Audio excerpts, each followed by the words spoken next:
मंडळी, हॉटेलसारखी गोल गोल गरगरीत अशी बेसन पिठाची भजी आज आपण बनवणार आहोत. अगदी साध्या सोप्या पद्धतीने परंतु भरपूर अशा ट्रिक्सनुसार.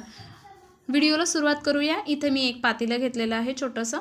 त्यामध्ये आता आपण सुरुवातीला बेसन पिठाची भजी बनवतोय, तर बेसन पीठ एक वाटीभर अशी मी घेणार आहेत. एका वाटीमध्ये साधारणतः 4 किंवा 5 चमचे बेसन पीठ इतकं बसतं.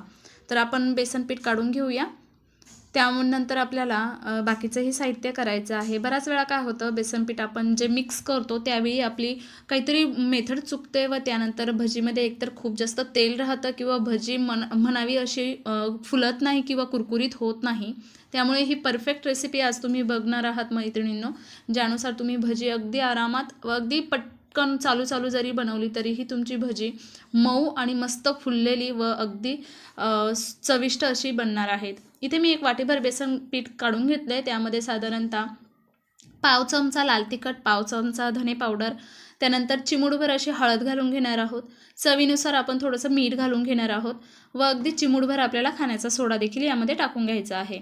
इथे आपल्याला एक काळजी घ्यायची आहे, खाण्याचा जो सोडा आहे तो खूप जास्त प्रमाणात वापरायचा नाही. अगदी चिमूटभर तुम्ही 2 बोटांमध्ये जितका मावेल तितका टाकला तरीही ठीक आहे. यामध्ये आपण जी बेसन पिठाची भजी बनवतो ना, अगदी साधं साहित्य आहे. यामध्ये आपण वेगळं असं स्पेशल त्यामध्ये अजून काही मिक्स करणार नाही.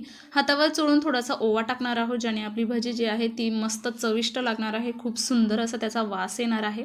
अगदी थोडेसे आपण यामध्ये जिरे देखील घालून घेणार आहोत व यामध्ये मी अजून एक जो 5 ते 6 हिरव्या मिरच्या व थोडासा लसूण मस्तपैकी मिक्सरला फिरवून घेतलेला, त्याचे एक पेस्ट तयार केलेली आहे. तीही आता या मिश्रणात आपण टाकून घेऊया.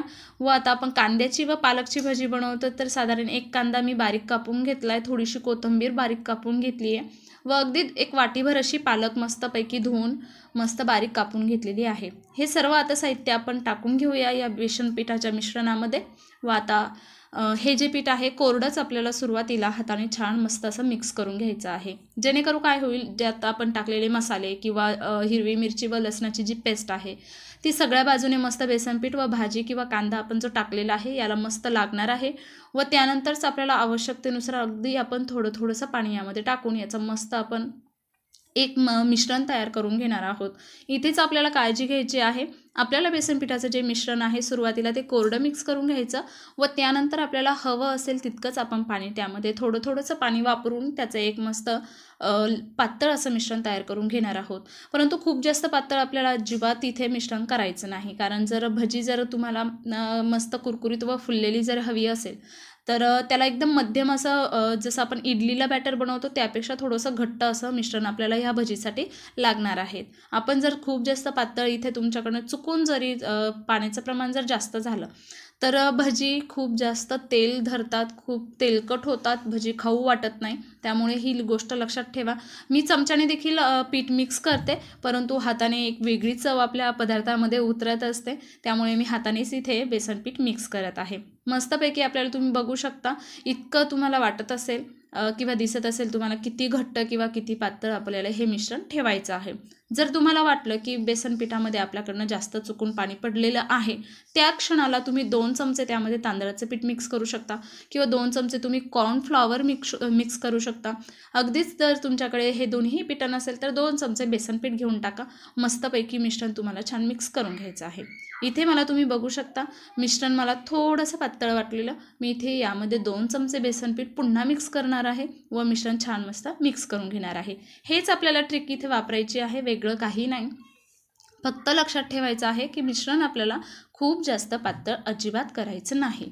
इथे मी मुद्दाम थोडंसं पातळ करून दाखवलेलं की यावेळी जर आपण असं जर पीठ जर पातळ झालं तर भजी फार तेलकट होतात, म्हणजे खाऊ पण वाटत नाही, इतके जास्त तेल भजी धरतात. त्यामुळे मस्त आपल्याला जे मिश्रण आहे जे ते आपल्याला या स्वरूपात छान मस्तपैकी करून घ्यायचं आहे. मस्त आता आपण हे तुम्ही बघू शकता मिश्रण आता आपण 10-1 मिनिट मस्तपैकी इतकं घट्टसर आपल्याला हे मिश्रण ठेवायचं आहे. तुम्ही बघू शकता हातातून वरती मिश्रण धरल्यानंतर एकदम थोड्या वेळाने ते खाली निसटतं, इतकी त्याची आपल्याला जी कन्सिस्टन्सी आहे ती ठेवायची आहे. आता 10-1 मिनिटासाठी आपण हे पीठ मस्तपैकी भिजवून देऊया व साधारण 10-1 मिनिटानंतर आपण याची भजी काढूया. जर तुम्ही लगेच जरी भजी काढली तरीही काही हरकत नाही, परंतु माझ्याकडे वेळ आहे त्यामुळे मी हे पीठ मस्त छान भिजवू देणार आहे. साधारण 10 ते 7 किंवा 8 मिनिट आपल्याला जास्तीत जास्त हे पीठ छान मस्त भिजवू द्यायचं आहे. 10 मिनिटांनंतर तुम्ही बघू शकता पीठ छान मस्त भिजलेलं आहे. कढईमध्ये एका बाजूला मी तेल पण ठेवलेले आहे गरम होण्यासाठी. भजी तळताना मैत्रिणींनो कमी गॅसवर कधीही तुम्ही भजी तळू नका किंवा अगदीच मोठ्या फ्लेमवरती देखील तुम्हाला भजी तळायची नाहीत. मस्तपैकी तेल सुरुवातीला गरम करून घ्या भरपूर व त्यानंतर मीडियम गॅसवरती तुम्ही गॅस ठेवायचा आहे व त्यानंतर मस्त तेलात भजी सोडून घ्यायची आहे अशी हाताने व भजी खरपूस तळून घ्यायची आहे. बऱ्याच वेळा काय होतं आपल्याकडनं की आपण मोठा गॅस फ्लेम खूप जास्त मोठी करून देतो गॅसची, त्यामुळे तेल फार जास्त गरम होतं. त्यामुळे भजी काय होतात वरतून खूप जास्त लवकर लाल होऊन येतात परंतु मध्ये मात्र ती कच्ची राहतात.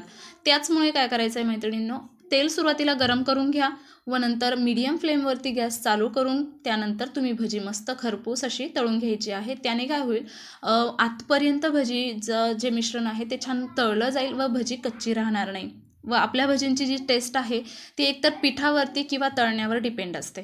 एक वेळा अळणी किंवा मीठ कमी वगैरे झालं ते तरी ठीक आहे, परंतु जर तेल खूप जास्त भजीमध्ये राहिलं तर ती भजी खाऊ वाटत नाही किंवा खूप जास्त कडक जरी झाली, पाणी समजा पिठामध्ये मिक्स करताना पाण्याचं जर मिश्रण खूप कमी जरी झालं तरीही मात्र ती भजी फार दडस होतात, कडक होतात, ती खाऊ वाटत नाही.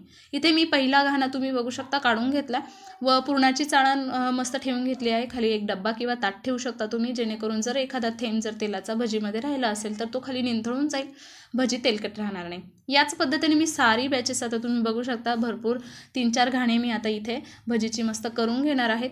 या पद्धतीने तुम्ही कोणतीही भजी केली तरीही ती तुमची परफेक्ट होणार आहे. फरक फक्त तुम्हाला लक्षात घ्यायचा आहे की भजीचं जे पीठ आहे ते मिक्स करताना खूप जास्त पाणी वापरायचं नाही व भजी तळताना खूपच अगदी मोठ्या फ्लेमवरती तुम्हाला भजी तळायची नाही. सुरुवातीला तेल मस्त गरम करून घ्या व त्यानंतर मीडियम फ्लेमवरती छान खरपूस अशी भजी तळून घ्यायची आहे. चॅनलवर जर नवीन असाल तर चॅनलला सबस्क्राईब करायला अजिबात विसरू नका. व्हिडिओ पूर्ण बघा, आवडल्यास लाईक करा, कमेंट करा. तुम्ही बघू शकता मस्त भजी जास्त फुललेली आहेत, खूपच छान. सोड्याचं प्रमाणसुद्धा मैत्रिणींनी तुम्हाला खूप जास्त ठेवायचं नाही. अगदी 2 बोटाच्या चिमटीमध्ये जितका सोडा बसेल तितकाच सोडा तुम्हाला टाकायचा आहे. अजून एक ट्रिक आहे, जर तुम्हाला सोड्याविरहित जर भजी करायची असेल तर बेसन पीठ जेव्हा आपण रेस्ट करण्यासाठी ठेवतो त्यावेळी तुम्ही काय करायचं आहे, भरपूर वेळ ते बेसन पीठ भिजलं गेलं पाहिजे. साधारण 1 तास जरी पीठ छान मस्त भिजलं तरी सोडा न टाकता भजी खूप जास्त फुलतात. तुम्ही बघू शकता आपली भजी सर्व तयार झालेली आहेत, किती सुंदर भजी झालेली आहेत, मस्त गरम गरम आहेत. पालक व कांद्याची आपली भजी रेडी आहेत. कसा वाटला आजचा व्हिडिओ नक्की सांगा. भेटूया नवीन एका रेसिपी व नवीन रेसिपी टिप्ससोबत एका नवीन व्हिडिओमध्ये. तोपर्यंत धन्यवाद.